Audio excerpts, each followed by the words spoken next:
2014-yil magistraturani sun'iy intellekt laboratoriyasida boshlaganman Koreyada. O'sha paytda biz dars o'tganmiz boshida. Ekspert tizimlar bo'ladi.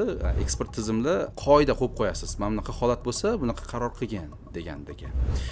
Unda lekin o'sha paytda u sun'iy intellekt kuchli sun'iy intellekt emas edi. Birma-bir yozib chiqardingiz. Hozirgi davrda endi ana o'sha sun'iy intellektga shunchaki masalan Rossiyaga zarar keltirishing kerak. Eng katta zarar yetkazadigan nishonni topsang, o'shani nishonga olgin deb turib bu yoqda qo'yib qo'ysa, u yog'i sun'iy intellekt o'zi bajaradi.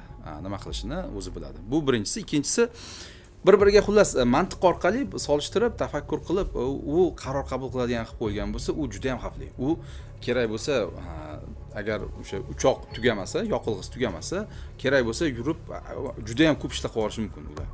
Lekin men o'ylayman, hozircha ular balki tayyor emasdir.